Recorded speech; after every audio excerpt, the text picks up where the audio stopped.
A paz do Senhor Jesus, é uma bênção estar na sua companhia mais uma vez aqui no nosso programa da Escola Dominical.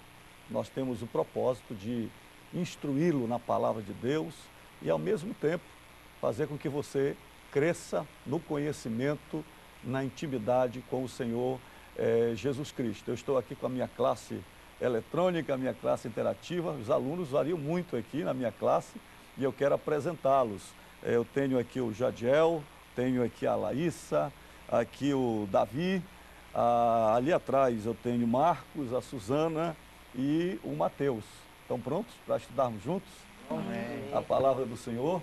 Bem, hoje nós vamos prosseguir o estudo da nossa lição no nosso programa do PEC, a lição de número 10. Nós estamos estudando sobre as doutrinas bíblicas, fundamentos da verdade. Falar no PEC é falar naquele programa e estamos estudando junto com a igreja em Belém e hoje em parceria com muitas igrejas já no Brasil, que não só valida o seu estudo na Escola Bíblica Dominical, como também te dá uma formação, uma legalização do teu estudo através da parceria com a Faculdade Boas Novas, Seminário Teológico da Assembleia de Deus e o ICI. E no final de 12 trimestres, você recebe o diploma básico em teologia. É uma grande bênção de Deus.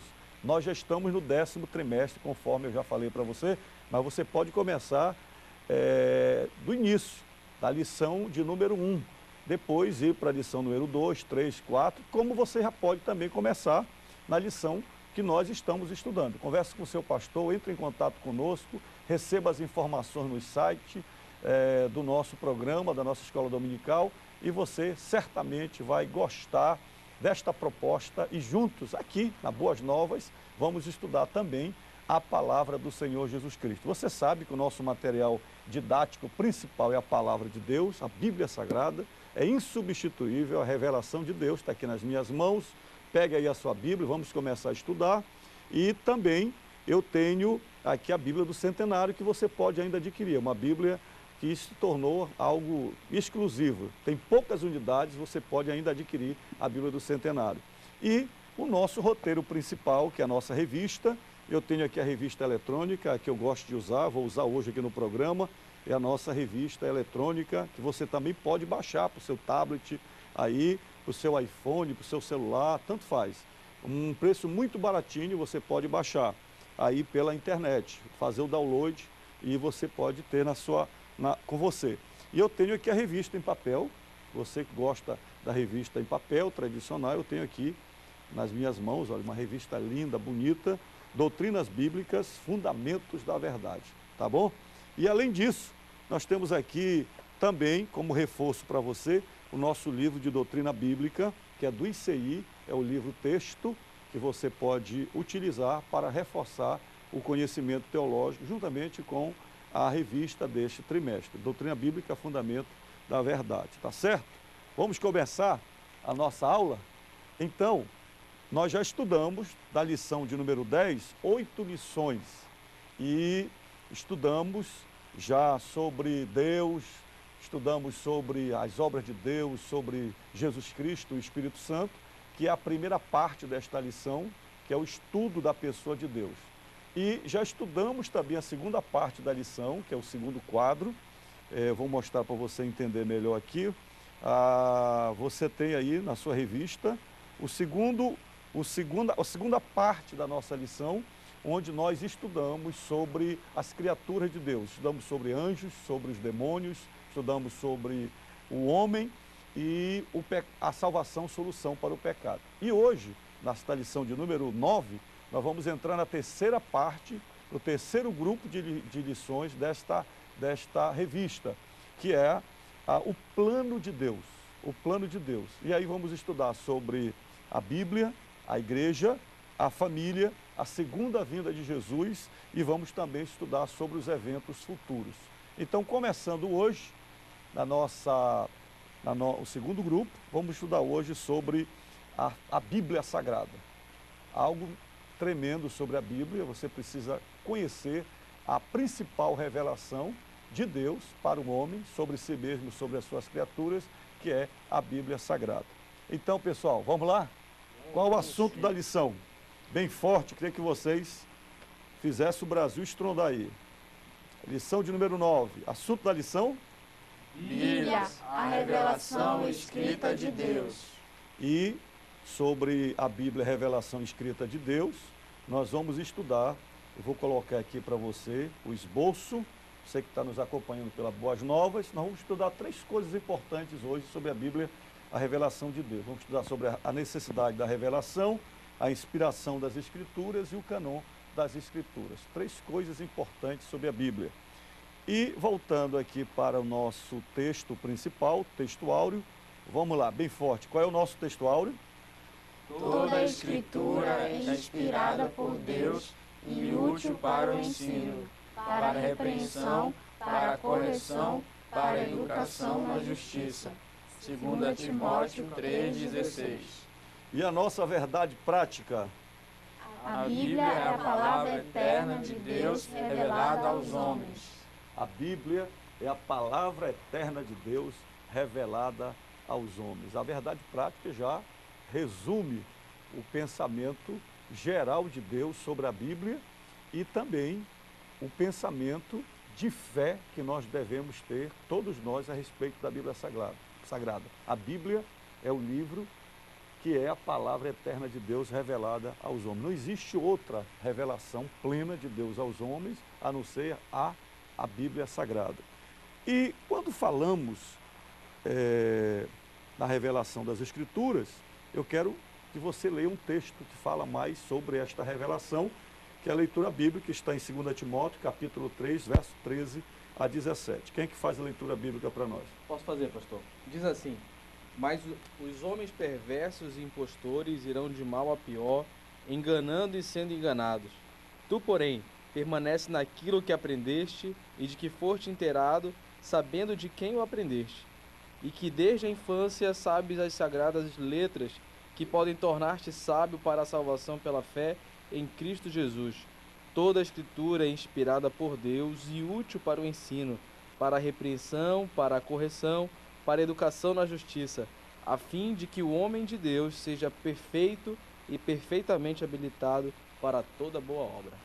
Quando falamos que a Bíblia é a revelação eterna de Deus, nós estamos falando que esta revelação, ela se refere sobre a pessoa de Deus. Tudo que conhecemos mais intimamente sobre Deus, conhecemos através da Bíblia. Deus revelou-se a si mesmo através da própria palavra. E em segundo lugar, sobre os propósitos de Deus, que Ele deseja para cada um de nós. Então, quando falamos aqui no primeiro tópico sobre a necessidade da revelação, é importante nós compreendermos aqui esses 3 itens. Qual a necessidade da revelação da Bíblia Sagrada a nós? Conhecer a Deus, entender a importância dessa revelação ser escrita e o próprio nome Bíblia, que nós hoje conhecemos muito, universalmente todo mundo chama a palavra de Deus, as Escrituras, como Bíblia. Quem poderia falar alguma coisa sobre esse primeiro tópico? Eu posso, pastor. No primeiro tópico, como a gente fala, conhecer a Deus. Devemos entender que devemos ler a palavra de Deus, não apenas para conhecer nossas filosofias ou histórias, mas a palavra de Deus mostra realmente o amor do Senhor, mostra realmente quem Ele é para o homem. É interessante que o próprio salmista, no Salmo 119, que é um dos capítulos mais compridos da Bíblia, Salmo 119 especificamente, a partir do verso 9 ao verso 18, ele fala justamente sobre isso. E até pergunta como um jovem poderá conservar puro o seu coração, conhecendo a tua palavra. Então, a Bíblia Sagrada, um dos propósitos principais e a necessidade das Escrituras, é a revelação do próprio Deus. A Bíblia é o descortinamento, é Deus tirando o véu sobre o desconhecido em relação à sua pessoa e trazendo para nós a palavra de Deus e o conhecimento sobre ele. Por isso que a palavra revelação significa desvendar. E esta revelação, ela tinha que ser na forma escrita, porque se ela ficasse na forma oral, que era a tradição dos povos antigos, geralmente se passava o conhecimento de um fato para uma outra geração através de histórias, através de contos. E a tradição oral ela é muito falha, porque ela pode ir mudando de geração para geração. Então Deus colocou a sua palavra na forma escrita para que ela não sofresse nenhum tipo de alteração. Inclusive, a palavra de Deus tem diversos textos que fala que aquele que acrescentar alguma coisa à palavra de Deus ou tirar, esta pessoa sofrerá punição. Porque, como vamos estudar daqui a pouco, a palavra de Deus é uma inspiração plena, completa de Deus. A revelação total de Deus. E quando falamos da revelação escrita, estamos falando, ainda aqui no primeiro tópico, que o autor da Bíblia, quem é o autor da Bíblia? O próprio Deus. Mas ele usou homens. Ele usou homens.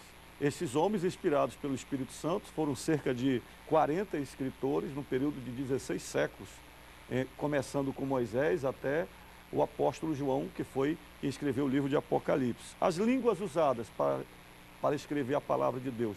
No Antigo Testamento foram usadas as línguas hebraico, alguns textos e algumas partes da Bíblia foram escritas em aramaico, que era proveniente ali da área ali da Babilônia, e no Novo Testamento todo ele foi escrito no grego. E a forma da escritura? A forma da escritura era no formato de rolo. Então, a Bíblia antiga, nos primórdios, ela era escrita em papiro, que era um vegetal, cuja entrecascas eram feitas tiras coladas umas a outras, formavam-se aqueles rolos de vegetal, né? Ou então de pergaminho, que era o couro do animal curtido e que servia também para a escrita. Então imagina os 66 livros da Bíblia, ou no caso os 39 do Antigo Testamento, a pessoa para ir para a igreja ou para a sinagoga teria que levar os 39, então era muito desconfortável. No caso, as escrituras já ficavam lá no templo ou na sinagoga e com antecedência o rabino tinha que já prever o que ele ia usar. Não dava para fazer como nós fazemos hoje. Vamos ler o livro, capítulo tal do livro de Isaías. Não, hoje eu vou estudar o livro de Malaquias. Era uma manobra, uma ginástica muito grande. Então, hoje não temos a praticidade de hoje. E o nome Bíblia, que é interessante, todo mundo sabe falar Bíblia, não sabe a origem. Mas uma folha de papiro, antigamente, era chamada de biblos. Várias folhas de papiro formavam um livro que era chamado de Biblion. E vários livros juntos constituía uma Bíblia. E conforme eu coloquei aqui na nossa lição, para informação, segundo a tradição, foi João Crisóstomo, que no século IV foi o primeiro a chamar todos os livros reunidos da Bíblia de Bíblia. E passamos a usar este nome, este termo, Bíblia, como nós conhecemos carinhosamente a Bíblia. Coleção de livros pequenos. Tá bom? Vamos para o intervalo e já voltamos com o segundo tópico da nossa lição.